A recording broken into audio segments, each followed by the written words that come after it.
Hello, welcome to All Masters Lair. I'm here once again as a storyteller, but in a slightly different format today. Instead of telling tales from across Galarian, specifically in the Sea region, I'm here to tell you 7 specific tales of 7 Grand Princes of Taldor, the ones that we have actual information on. So, let's get started. The first name is the oldest. Taldaris was born in native 1312 AR, where legend and truth are mixed. To this day, Talon's tale of how the founder was raised by lions and slew a cockatrice when he was still an infant. He was adopted by soldiers from the city-state of Apawa and became their commander by the time they returned to the city.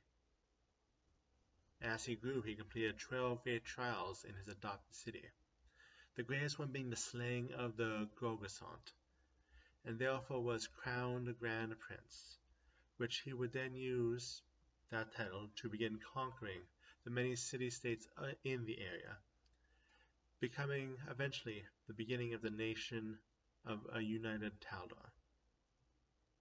However, eventually his life would end, not in old age, but by fighting the great dragon Vorksaurus, the Kingslayer, to the death of both.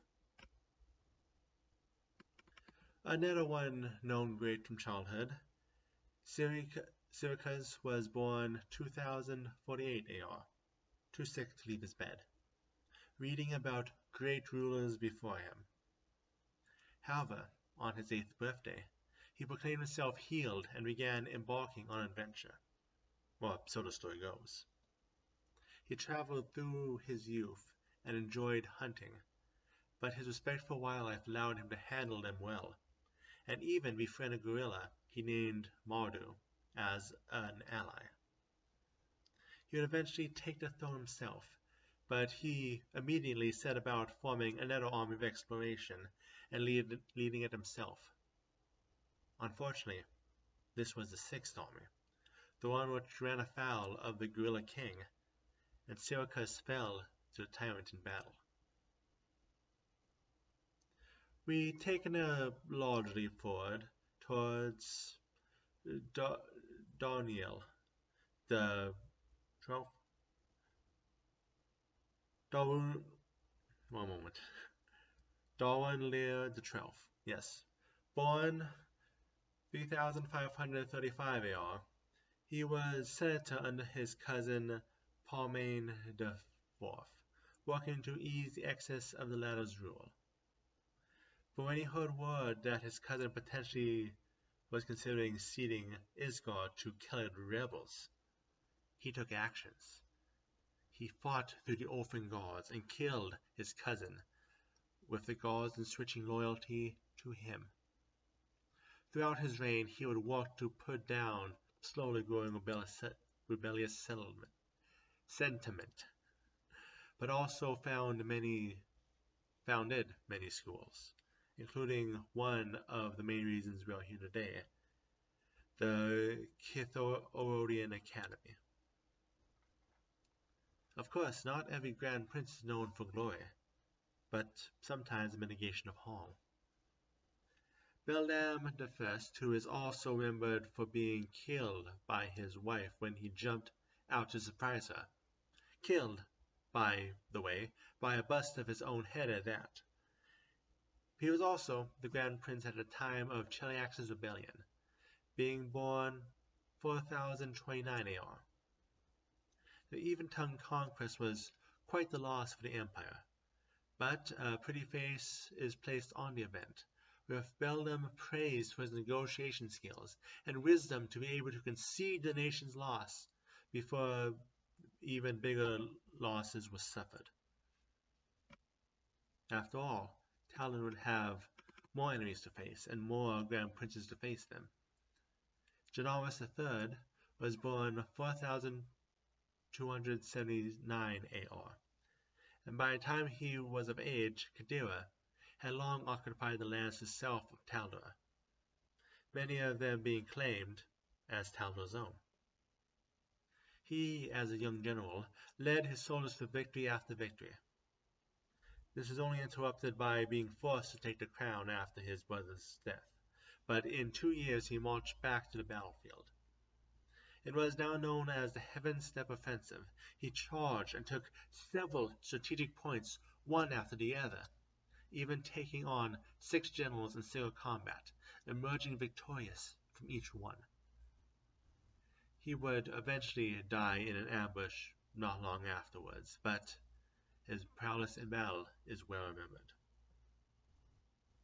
Then there was Stavian I, born 4497 AR. When his father died, a Serenite soothsayer revealed that one of he and his 5 brothers was a bastard child, which the father himself was adopted into the royal line instead of being blood related, so not exactly something that should cause strife, but you know how noble families get. There was potential of civil war until Stavian managed to calm them all down and ascend to the throne himself. Afterwards, he declared the soothsayer a liar who had been trying to topple the throne.